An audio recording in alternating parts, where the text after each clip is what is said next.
Did you know that 70% of companies that go bankrupt are actually profitable when they close their doors? In this video, I'm going to walk you through how to compute free cash flow so you can avoid the same trap in your business. Let's start off with the income statement. Now look, I'm going to keep things really simple here and abbreviate, so just follow along with me. I'm not going to get all nerdy with you because I want you to grasp these fundamental concepts as it pertains to free cash flow. So let's start off with revenue. This is where the income statement begins. Revenue represents your top line, or in other words, the sales of your products and services.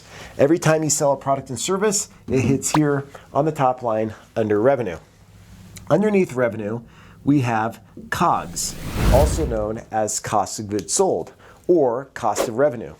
This represents your indirect and direct cost associated with producing your products and services. In other words, material cost, direct labor cost. If you use subcontractors, that would hit cost of goods sold, equipment maintenance, anything related to delivering your products and services to the end user are going to be up here in cost of goods sold. Now, here's just a side note. When I'm working with companies and I'm looking at their financial statements, too often they have cost that should be up in cost of goods sold down below in operating expenses. So it's really important to put all the direct and indirect costs related to producing your revenue up here, because otherwise your gross margin, which is next, is going to be off.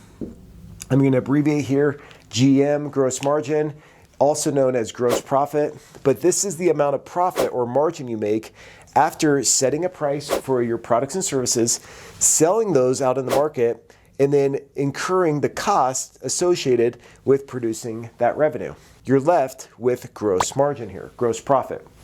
Now, sometimes I'll talk with business leaders and they'll say, oh yeah, my business, we make 30 to 40% profit.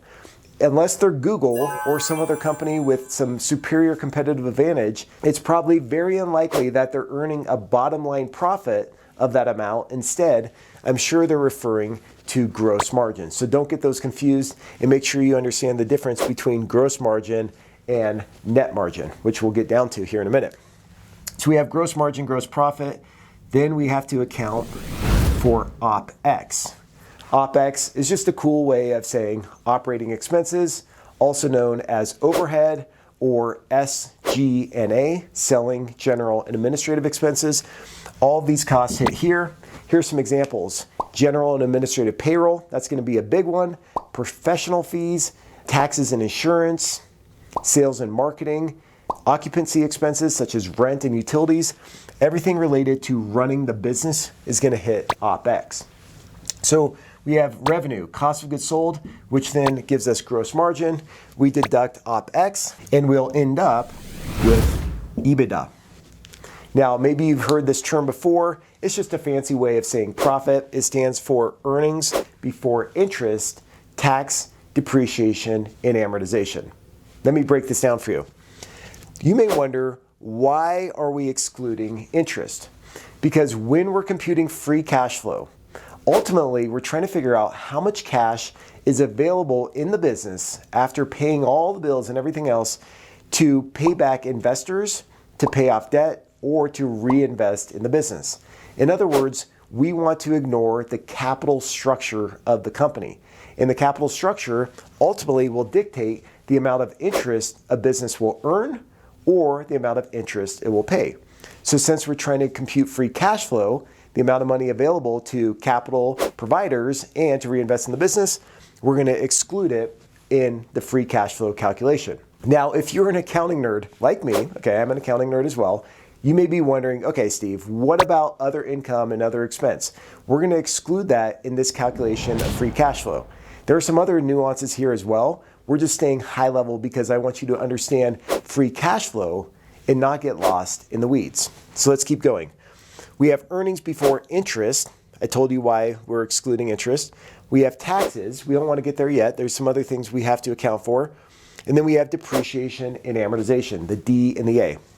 Now, we have to take out depreciation and amortization in order to get to our next line item, which is EBIT, which stands for earnings before interest and tax. Now, don't let big fancy words like depreciation and amortization confuse you. Here's the deal. When you go buy a piece of equipment, property, plant, or equipment, okay, most of those assets you can write off over a period of time. Now, according to GAAP, generally accepted accounting principles, or IFRS, if you're outside of the United States, International Financial Reporting Standards, they don't want you to record that property, plant, and equipment expenditure up here in operating expense in one given year, because otherwise your financials aren't going to represent the true economic reality that they're trying to capture. So that's why you don't record the purchase of property, plant, and equipment up here in OpEx. Instead, you record it on the balance sheet. That's called capitalizing an asset. And then you depreciate it. In other words, you write off a certain portion of it over its useful life. So let's say I buy a tractor and it's $50,000. Instead of recording it as a $50,000 hit to my income statement in 1 year, I'm going to record it on the balance sheet. And then every year, let's say it lasts for 5 years, I'll record 10,000, 10,000, 10,000, 10,000 until the asset is depleted and there's zero salvage value. So that's depreciation and amortization. You're writing off your property, plant, and equipment each year over its useful life. Depreciation is for tangible assets. Amortization is the same thing. It's just for intangible assets, such as if you're amortizing a patent, a customer list, a piece of software, something intangible that you can't touch and feel. All right, so that's depreciation and amortization. Like I said, don't make it overly complicated here, because you may be thinking, well, what about Section 179, where you can depreciate an entire asset in a given year? Okay, yes, that's for tax purposes, but we're talking about finance here, not accounting. And there's a difference because we're trying to get down to free cash flow to make strategic decisions on behalf of the company to maximize value, instead of worrying about all the accounting guidance and compliance. We're not getting into that here in this video. So let's just do a recap. Revenue, the sales of the company, the cost to produce that revenue, gross margin, OpEx. We ended up with EBITDA. We take out depreciation and amortization to write off our assets. Then we end up with earnings before interest and tax. Now, fortunately or unfortunately, we pay taxes, and then we are left with net operating profit after tax. Now, this is where most organizations stop, is at net operating profit after tax.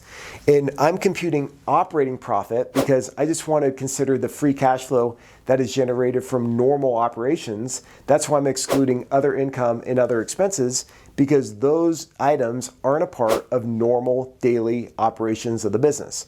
Okay, so I don't want to skew the numbers here. So for example, you may have other income from a PPP loan, or you may sell a piece of equipment that skews your numbers for the year. We don't want that to mess up our free cash flow calculation, because I'm trying to see, is the business healthy and is it generating a sufficient amount of free cash flow based on its strategy and based on its operations and everything else. I'm trying to evaluate the performance of the business, in other words. Net operating profit after tax. Most leaders stop here. They celebrate. They say, yes, we're doing so great. Look at our bottom line. It's so healthy. We have so much profit. And then 70% of companies that file for bankruptcy, they have profits. And it's like, what the heck? How did that even happen? How can a company earn profits and then go bankrupt?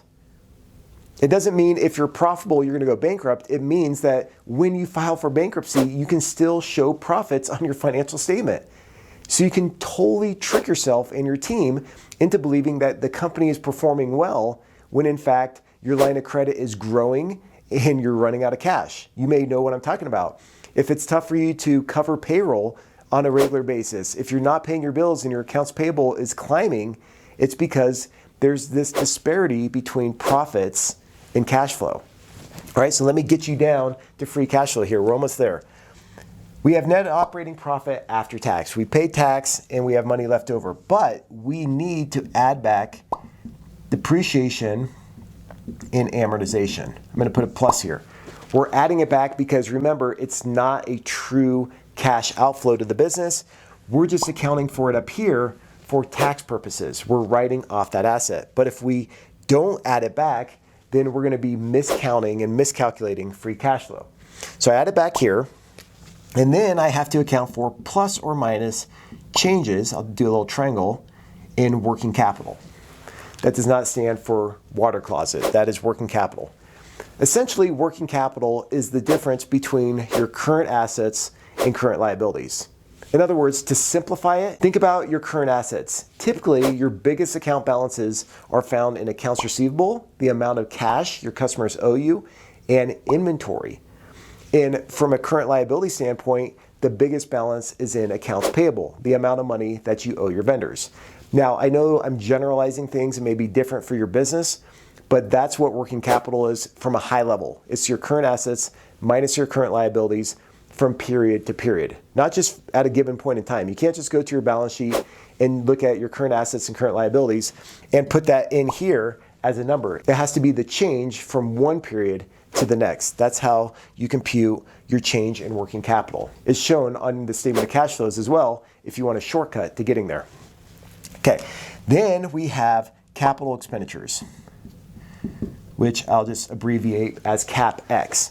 Don't confuse that with OpEx. Capital expenditures, remember, is your investment in property, plant, and equipment. Then after we compute CapEx, I'm just gonna draw an arrow up here because I'm running out of room, we end up with free cash flow, abbreviated as FCF. That is how you compute free cash flow from the income statement combined with some items from the balance sheet. Remember, we were recording changes in working capital. We're taking CapEx as a change from period over period in your property, plant, and equipment, your additions. That's how you compute free cash flow. This is super critical to pay attention to in your business because if you ignore free cash flow, you can kill your business. Let me explain something else. Most managers focus their time up here in gross margin. Okay, they're managing the business, they're watching pricing, they're managing labor, material inputs, and they're measuring gross profit. This is where managers live. Then when it comes to business leaders, they're focusing mostly all the way down to this area right here. This is where most leaders focus. Like I said, down to net operating profit after tax. Their budget, their forecast is all built on net income. Usually they don't look at the balance sheet. They ignore the statement of cash flows oftentimes, and they're just focusing on revenue, expenses, and ultimately profit. But my challenge for you is to focus on all this, but most importantly, free cash flow. This is where strategic leaders focus their attention. And it's not about just paying attention to the numbers and then making short-term moves to increase profits in the near term to ultimately impact free cash flow. Instead, it's about having a strategy for your business. So you can make a set of interrelated choices about where your company will compete, how they will compete, and ultimately how they will win. And all of those strategic choices combine to drive all of these line items in your business. And that's how strategy and finance come together to maximize value. And I can tell you, firm value is ultimately driven by free cash flow in the business, not by revenue, not by profit. Even though oftentimes in the marketplace, valuations get out of whack, some companies are trading at a multiple of revenue or a multiple of profit. But at the end of the day, like Warren Buffett said, who is one of the most successful investors out there in the world, he has billions of dollars to prove it. He says intrinsic value, or the value of a company, is the discounted value of all the future cash that the business will produce over its remaining useful life. And if you think about it quite simply, in business, you're putting money into an investment because you want money back. You put cash in, you want cash back. You don't want revenue, right? Because revenue doesn't tell you anything about free cash flow. You could have a ton of revenue, but no cash. And profit, like I said, profit doesn't tell you anything because you have to account for working capital and CapEx down below. And this ties up your money, this ties up your cash, and it can kill your company if you're not paying attention to it. So it's all about free cash flow, and that's what I wanted to walk you through today so you can understand exactly how to get there. Now, one last bit of advice. This has helped me in my business and in the businesses that I work with. I recommend assigning each of these line items to somebody in your organization. Assign ownership and accountability to them so they have to pay attention to and manage revenue or cost of goods sold or OpEx or working capital whatever it may be. But when you assign ownership to these line items, now everybody's going to be paying attention to the numbers and they'll understand what their role is in driving greater free cash flow. Remember, what gets measured gets managed. And it's not about what you expect, it's about what you inspect. And that's really critical to driving high operational and financial performance. If you got value out of this video, can I get a yes in the comments box? Also, I'd love to hear your feedback, so drop that down below. And until next episode, take care of yourself. Cheers.